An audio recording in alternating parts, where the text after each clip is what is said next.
Hey everyone, welcome to my channel. Today, I'm just having a casual chit chat with somebody that I used to work with. This is Chester Ptasinki. Ptasinki. Ptasinki. Yeah. You got it And right. you're a long time, you've had a long career working for local news. You've been a cameraman. You've done other things. Right. And you can tell us all about some of the other things that you've dipped your toes in, For but sure. the reason, but mainly I know you as being a news cameraman. Right. Yeah, but you also had a career in the medical profession too, did you not? Yes, I did. Well, actually, Anita, I worked almost 20 years in broadcast television news. I had worked for City TV. I had worked for CBC, and a good chunk of that time I worked for Global Television. I left around the end of 2018 because I just wanted to pursue other things. And you could say I kind of went into semi-retirement. But prior to my almost 20 years in news media and broadcast production, I also worked 10 years as a video producer, videotape editor, camera operator for the Department of Biomedical Communications, which was part of the Faculty of Medicine, University of British Columbia, from 1984 to 1994. That was a very rare position. And it was a position that I really loved. But unfortunately, because of cuts in funding, practically the whole department was let go of by the end of 1994. So I had to go and pursue other things. So I went into the film business for 5 years and then managed to land into broadcast television and news for that portion of time. But it was interesting that when this whole COVID scenario broke out March 11th, 2020, because that's when all the lockdowns and all the measures were being put into place, I started to do a lot of research, and there was very little available. So thank God for my 10 years experience in medical video production, and that gave me the background to do a tremendous amount of research and get into things where that is not normally covered by media. If I can say what I learned, I mean, obviously after 10 years, I didn't get a degree in medicine, but I practically produced a program in every discipline in medicine that was available at the Faculty of Medicine, UBC.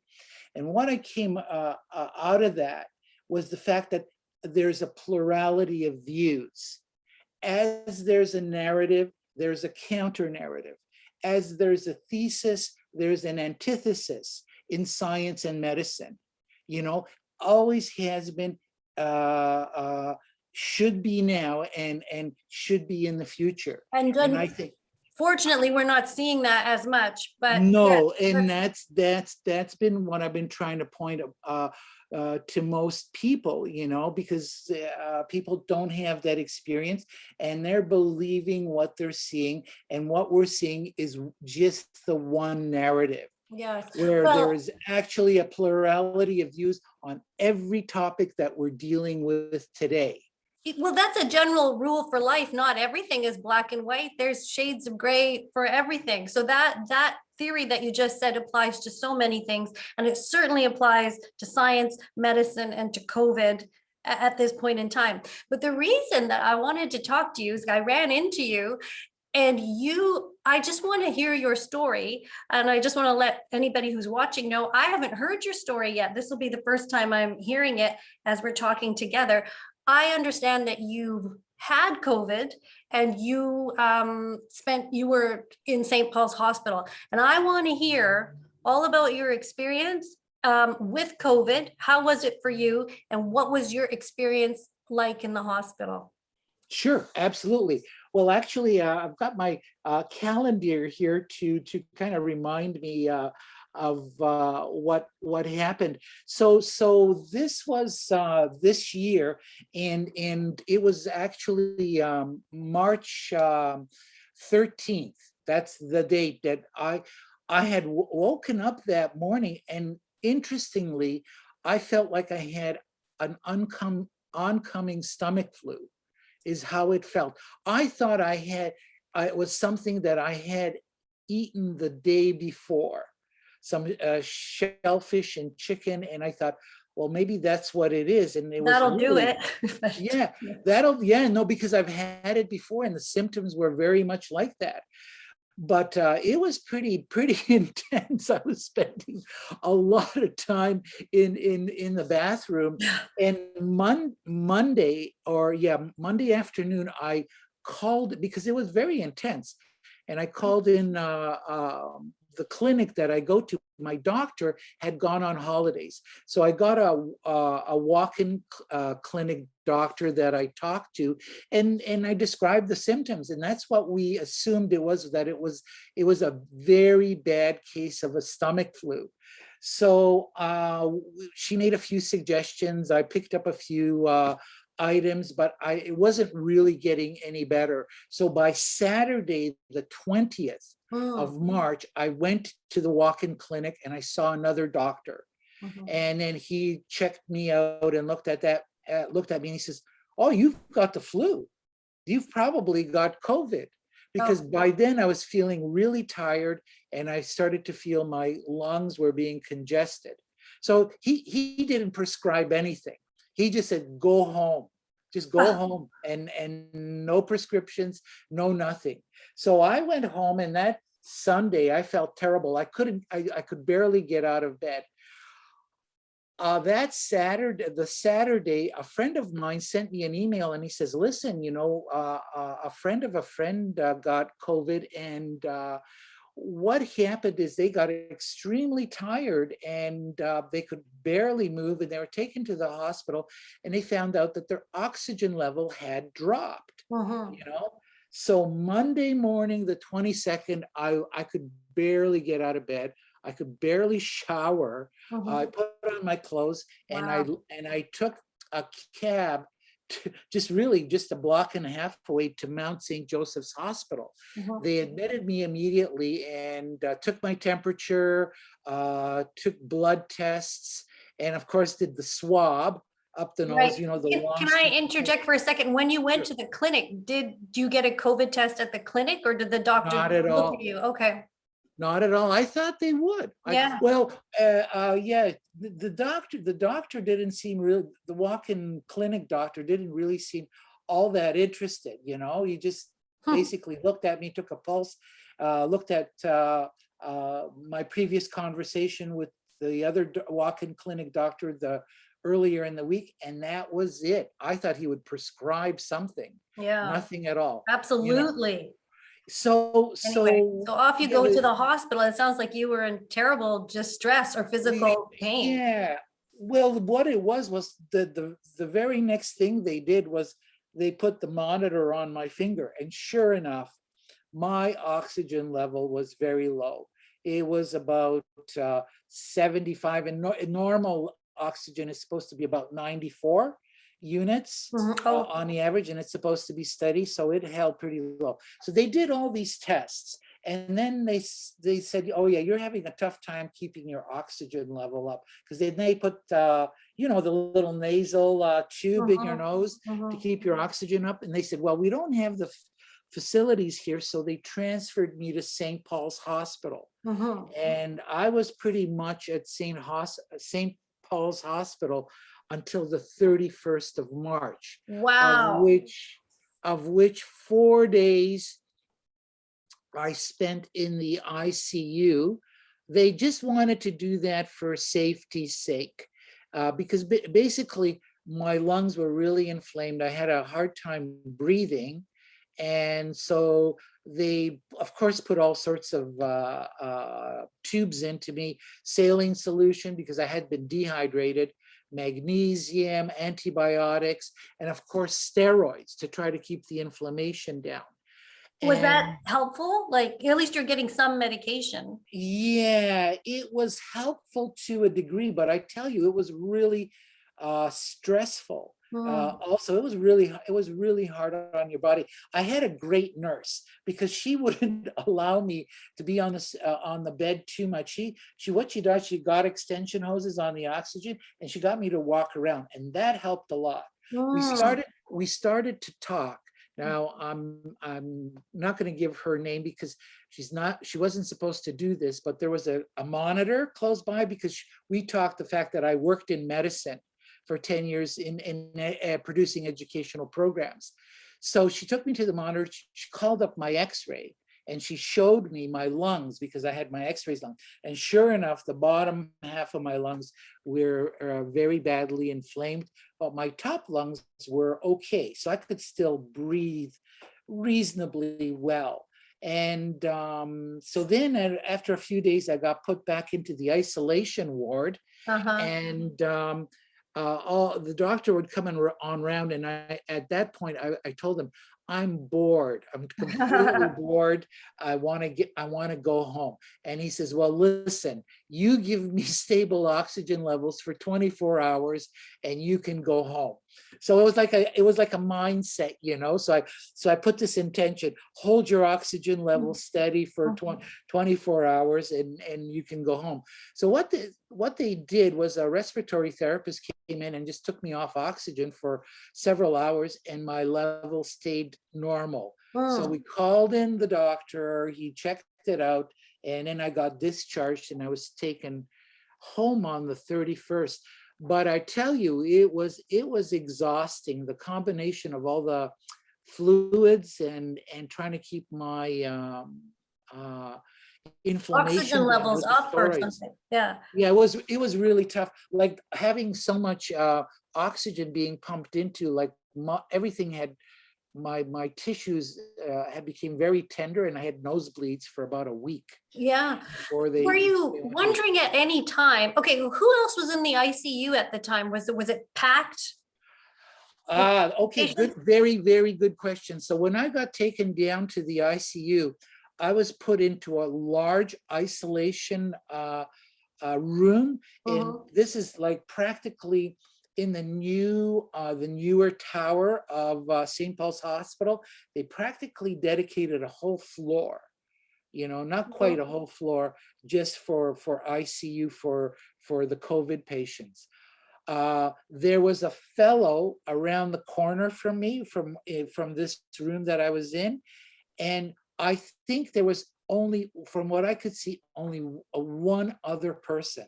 So there was only three of us that I could Three see. people? Three people? Three That, people that in the whole COVID the ward. 4 days that I was there was only three of us. They had not brought in anybody new. And the reason I could say that with confidence is because the whole wall is glass, and I barely slept other than staring out the door, and I didn't see people being wheeled in or out. I think maybe at one point there was briefly four people, but basically it was three of us. It wasn't overflowing. It was not packed to overflowing. Okay, Absolutely not. interesting. Again, the date of this was March of this year? It was March Yeah, of this year. it Yeah. was from so I went to ICU when You so I went, went into ICU on March, the ICU, because I was also in the isolation ward on either end. mhm. So I went into ICU the 25th, 26th, 27th, 28th. And on the 29th, I was brought back to the isolation ward. The same thing with the isolation ward. It was practically empty. Hmm. There was hardly anybody there. It was not And packed. did you get a PCR test at St. Paul's Hospital so that they did No, confirm that you had COVID? no, it was at The other Mount hospital? St. Joseph's Hospital. Okay, so that's They right. did a test on me right away, and before I left, they said, "We think you have a variant."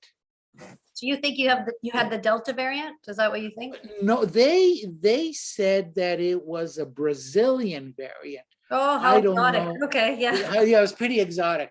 Yeah, there wasn't the Marachi and and South American music, Yeah, but in my ears, but yeah. that's supposedly what I had. Isn't But it anyways, funny how they detect the variants? How do they know what's what? How do you take that, the that Delta, the Omicron, the Brazil, the which one, the South African one? I don't know that's how they very determine those things, but that's I'm no, not the expert. exactly. It's a very good question, that how they could get it that specific. All I know is because, see, the thing is, I'm not surprised that I got it so badly, because I have a history. Mhm. Well, I have a history of chronic bronchitis when I was a kid. Oh, Plus, I was a heavy smoker for mhm, many years. So mhm. when this hit, this is a respiratory flu, which most flu bugs are, but it was a nasty one. And for me, by comparison, because I'm older now, I could see why my oxygen levels were affected.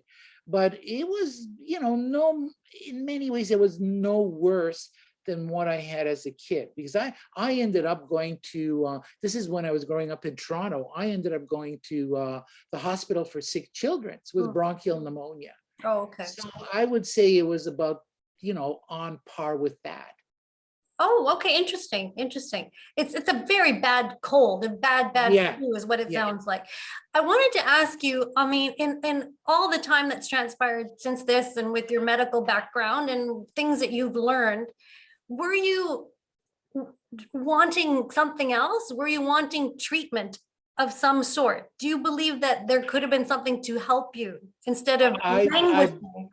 I believe that could have been the case. What happened, interestingly, was while I was there, about halfway through, they started to administrate me with vitamin D3. Oh, excellent. Yeah, yeah, because normally they don't believe, They you don't give know, you vitamins, but yeah, they vitamin D don't. is And they so were important. realizing, from the literature that was coming through, how important vitamin D3 was. Having said that, when I got out of the hospital and I started to do more research, I have now, from the information being presented by other doctors on the internet, plus I went to the FDA website, I realized if I had been prescribed ivermectin or hydrochloroquine on the 20th or earlier, we could have nipped this in the bud, and I could have not have to gone to the hospital and go through this incredible scenario. I really do believe that, Can because, you say that again? Like you believe that if you had yeah, had based those based medications, yeah, well, based well, if you look at the statistics, Japan, India, and Africa have very low cases overall in their, if proportionally in their population, and that is because they have been administering ivermectin. People are going by this one narrative again, saying, oh, it's horse dewormer. Well, there's if you go to the FDA website, which is readily available, it says there's one for agricultural purposes and there's an ivermectin for human consumption. absolutely, and absolutely. and those And just like a lot of drugs, right? Penicillin, amoxicillin, Yeah, you can use for humans, you can use for animals. And you, from listening to your story, like you probably should have been prescribed that when you went to the clinic, to the walk-in yeah, clinic. yeah, yeah. And then you would have never ended up in the hospital.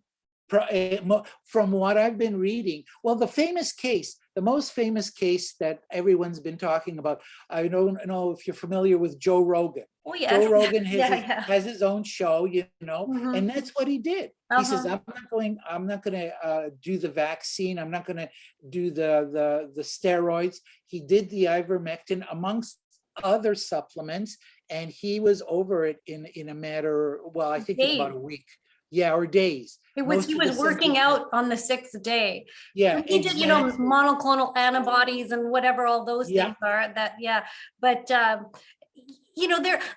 point of this is, I think a lot of people think they're going to get COVID and end up in the hospital on a ventilator like yourself. But here you no, are, somebody that's been through it.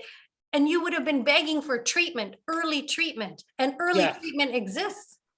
I do believe it does. And from, well, the fact of the matter that in earlier in the year, and late last year, a lot of doctors were prescribing ivermectin. A lot of doctors were in France were prescribing hydrochloroquine and ivermectin with successful results. Yes, The recovery rates of the patients was really quick, they and generally they give didn't have. hydroxychloroquine and zinc together, or Yes, they've done that in yeah, Florida. They've done, in the state of Florida, they've done that. And that seems to be a combination that works. But if you bring that up to people, if you say that, people get mad. This is a concept that's upsetting people. Why do you I think think that it's is? I think it's just really lack of education. What they see, well, I hate to say it, what they see in the media, what's being pushed by the medical establishment, and what's being pushed by the pharmaceuticals, that there's only one form of treatment, and That that's treatment steroids seems to be and working. and They have and steroids, yeah. and mRNA gene therapy injections, and that's only one modality. Ivermectin has and hydrochloroquine are proven. They've got a history behind them, and all of a sudden, this past year, the narrative has changed dramatically. And Yeah, I mean, to the point where doctors are being fired for providing ivermectin, even though their patients are responding positively yes, due to the administration of these yes, pharmaceuticals. And when you look at the numbers for India and especially Africa, the reason is because Africa, most people take ivermectin for river fever, and yeah. River have blindness, been for a yeah. long time. And Mhm. that also protects them from COVID. Also, they have a lot of vitamin D. They have a lot of sunshine. It's a hot country, which means you should get Exactly. out and get outside and exercise and look after your health too, all those things. But why do you think, I mean, I guess I've never heard in my life of a medication being demonized. Like if I don't take certain medications because they don't work for me, right? So, but nobody has a problem. Like I don't take Tylenol because it doesn't work for me. It never cures a headache. Yeah. I'm an Advil girl, right? So is somebody going to get mad at me because I don't want Tylenol? You're going to get mad at me and say you must take this? Where do you think this came from, or what is kind of happening? I feel very upset at people who say ivermectin is debunked, it's a horse medication, hydroxychloroquine, Trump was talking about that and that went down the toilet. But if it's a medication that will save lives, isn't it the responsibility of doctors to prescribe it or at least try it? Exactly. Well, I think there's there's a number of issues here that need to be really brought into the forefront and discussed candidly. And one of the things, as one doctor said, let us doctors practice medicine. Don't tell us what to do. Let us figure out how to go ahead and do this. And this is unprecedented in Western medical history, and it's global, that one narrative is being sold, that it's like you have to go on steroids, ventilators, and then you have to have a form of experimental mRNA gene therapy injections to deal with this particular virus. And I think there's politics here. I think there's economics here, financial gain. I think there's a number of things. If you look at the various factors as to why this one particular narrative is being pushed, and so I think that we, I feel people need to do their own research. You really have to take the time out and look into this whole issue yourself. And also, Anita, I think the next thing, which I think is starting to really explode, is you have to take initiative for your own health. Yes. You really do. Those things are important now. But I yeah, think the idea of personal boundaries now, bodily autonomy, the saying, my body, my choice, is not just about one particular thing about, in this case, vaccination, but it's about a bigger picture. It's Yes. about taking care of yourself now. Taking care of yourself and making choices for your body. So, and that is just such a basic thing. But that's also going out the window. And it's very terrifying that people would want to make you take something, because I think people think that's the only answer. And you're a jerk if you think you're getting granny sick. Hey, I'm not trying to get granny sick. I'm just not sure what's in these emergency use so-called vaccines. And I don't see that they're working very well. I see we're still masking and people on third or fourth shots. Maybe this vaccine isn't ready for prime time. I'm not sure. But no, well, it is experimental. Like it not that long ago, there was a saying that it was approved. It wasn't approved. The one that they're using right now, there is another one that is similar, whose name escapes me. I can't pronounce it. It starts with a C. Corminati?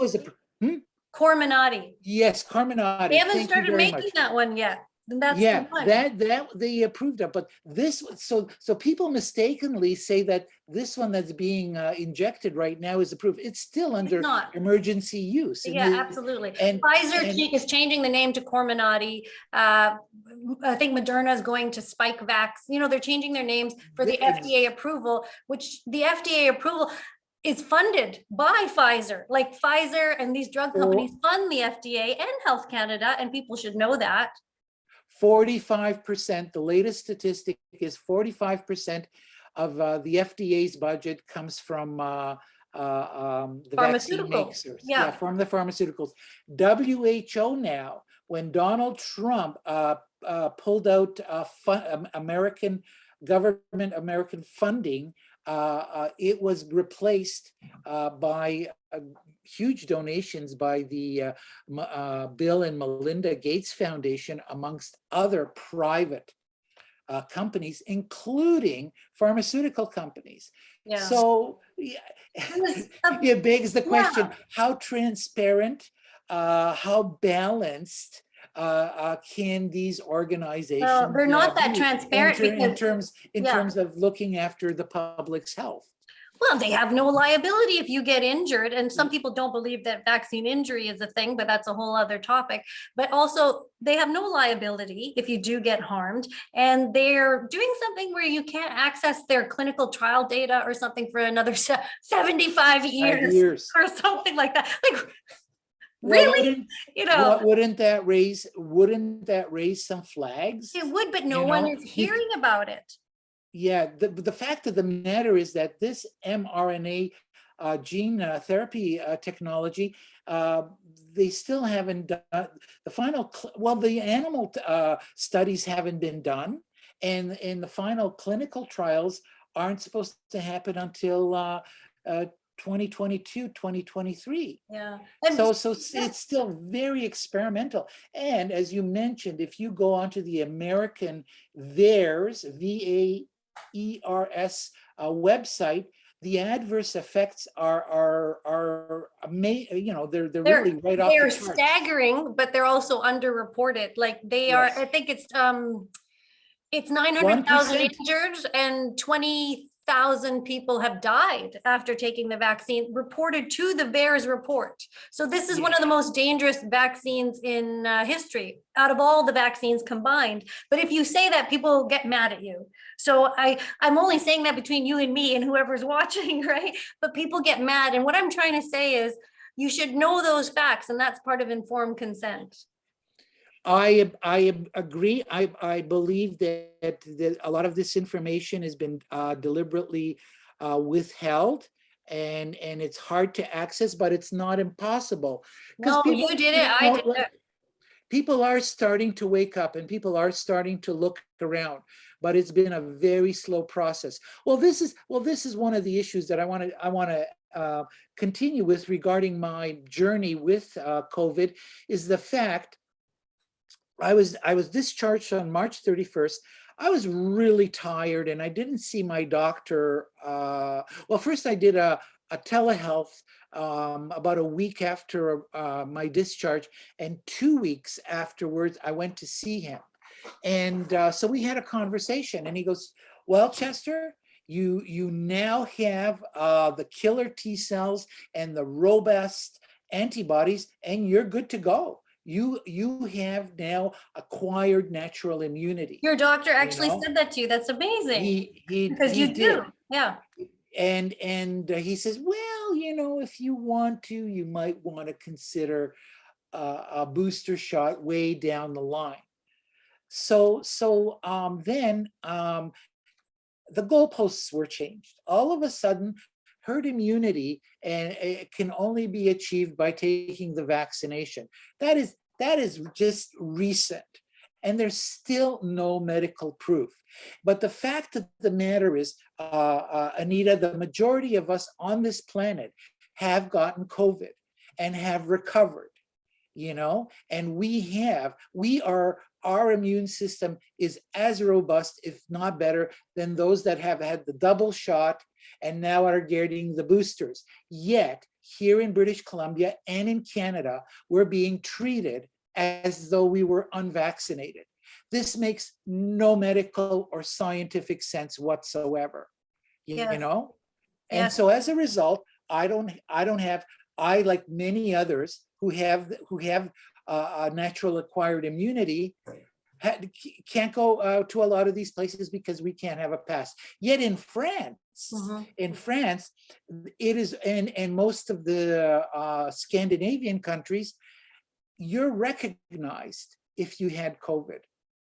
So you're allowed to these different places that astounding. normally you are restricted. Yeah, the only person that should probably have a passport is a person who's recovered from infection, COVID Yeah, that would infection, make like sense. yourself.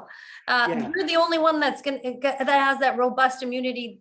At least that's what doctors and scientists are saying so far, right? And it's you are being discriminated against in society, and every vaccinated, any unvaxxed person is also being discriminated against, and that's wrong.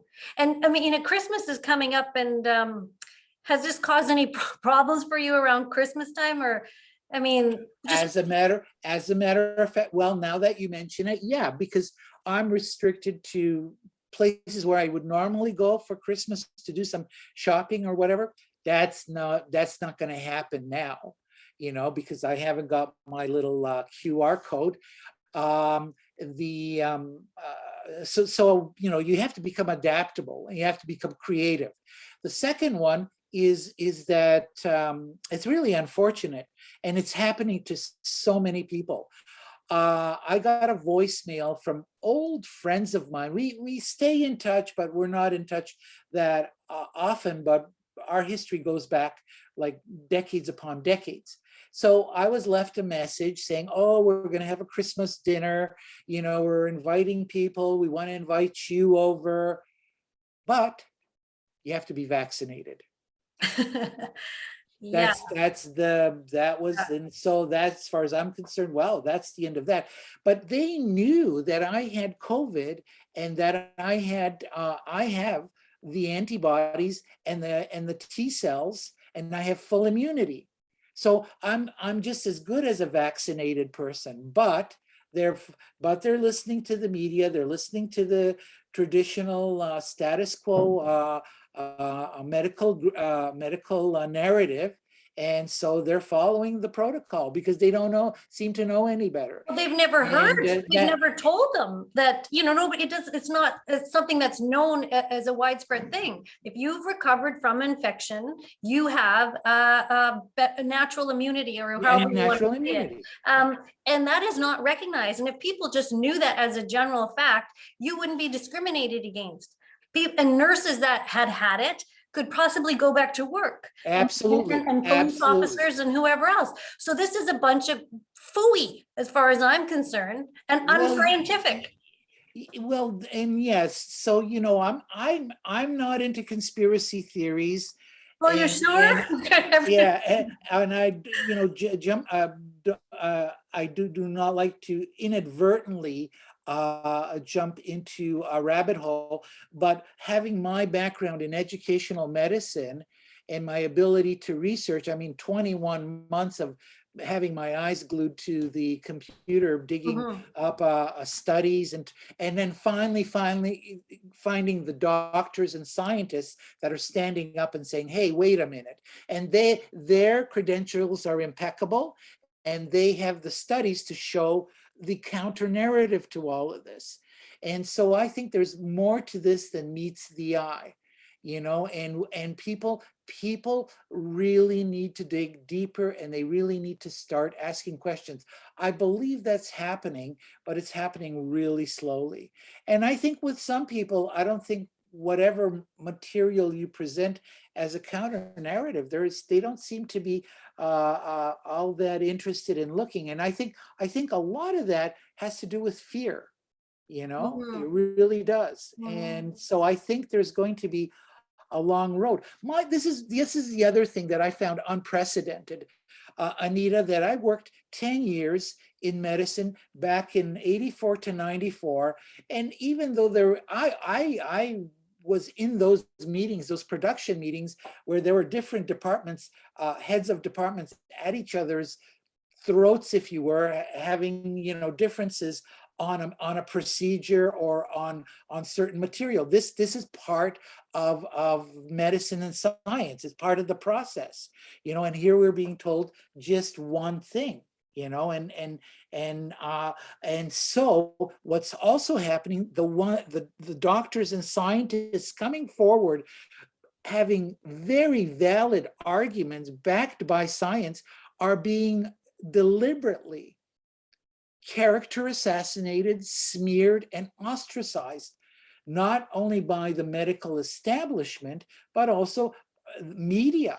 Media is got a big part on, and it was a bit of a shock running into that, to see these esteemed, some of them Nobel Prize winners, to be taken to task by the media without any scientific basis to other than smearing them.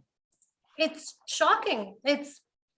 It's the equivalent of book burning, in my opinion. If you Wikipedia, That metaphor has been used. but Yes. yeah, I mean, if you Wikipedia a doctor and then he's described as an outlier or a spreading misinformation or whatever, their Wikipedia pages have been changed. Some of these doctors who are Yes. Yeah. non-qualified to speak about this, it actually hurts. I feel like 1984. This is it right here. It was what we're living, and it's wrong. And people are scared to speak up about it, and maybe. Well, everybody's scared, but it's time now. I don't Oh, think it is. it's time. It's way overdue, because also, if you look closely now and you start to listen to the way politicians are talking, the narrative, not only the politicians, but also the government appointed public health officials are contradicting themselves, 21 months into it. And it's like, well, what are you saying? You It just doesn't said make yes, any sense. and you said Yeah, that, and one of waiting the for sense. biggest revelations, which once again the media dropped the ball so badly on, was under the Freedom of Information Act, all of Dr. Anthony Fauci's personal emails from the past year and a half were released. He contradicts himself Yes, at every page. A lot of stuff is redacted, so it's hard to find out what's being said. Yeah. But there's a lot of contradiction. But there has been investigation by certain members in the Senate committee of the United States Senate that are showing that he's contradicted, that they knew about the Wuhan lab, they knew about this virus. This thing has had a long history. And I had posted on my Facebook page the one page where Anthony Fauci is telling his fellow friends and colleagues that masks don't work. Yeah. I mean, I could talk about masks all day But too. that's another, yeah. I could talk about But the I'm just Wuhan. saying how much No, I'm so contradictory. glad you brought that up. Yeah. I could talk about the Wuhan lab all day. I mean, there's so many things that have gone on that aren't being discussed out in the open, or being poo-pooed, right? Like you're a crazy person. And if somebody calls you a conspiracy theorist, then it just makes, it's just to shut you up. So I'm Yeah. tired of that, but it's not a conspiracy. There's evidence. There is evidence, and people, well, I have to say, when I first started, okay, I need Go to for say it. this. I need to say this. On March 11th, that was pretty much the date that, nationally, provincially, nationally, and internationally, all those draconian measures were coming together. Flights were being canceled, lockdowns, distancing, masking, what have you. On March 7th, so I started to dig around. I thought, whoa, what's going on here? And on March 17th, I found an article written by a veteran epidemiologist from Stanford University, Dr. John Ioannidis. And he wrote a opinion piece in the Stanford newsletter.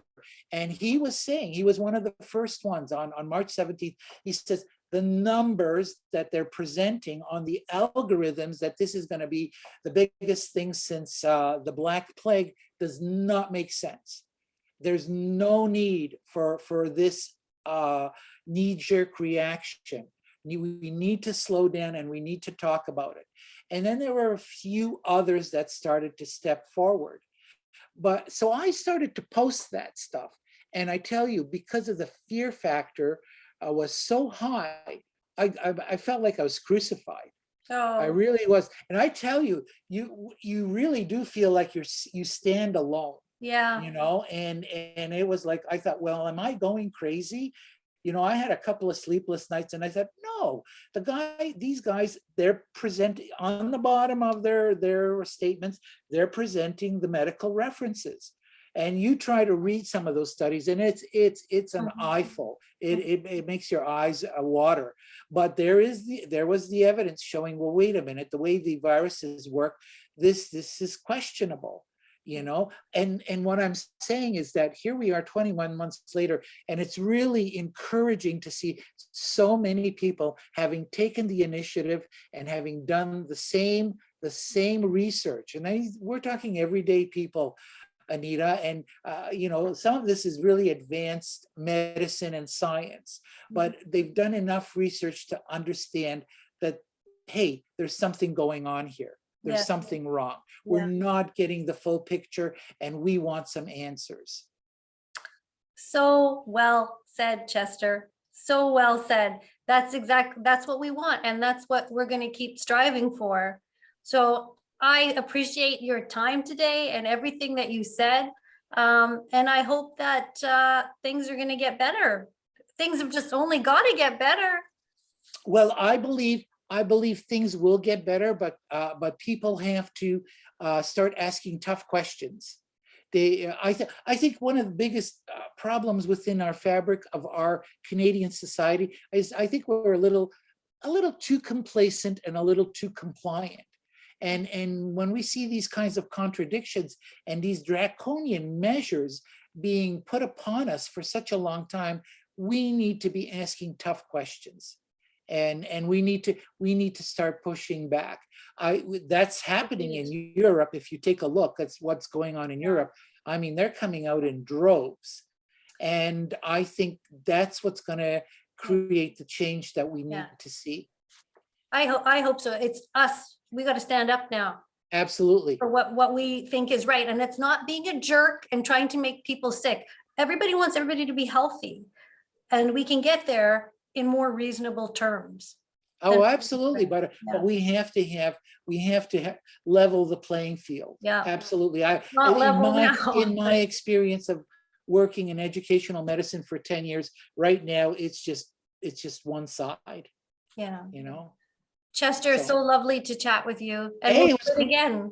Well, it's great talking to you. I hope we can do this again sometime. Yeah, absolutely. There's more to say.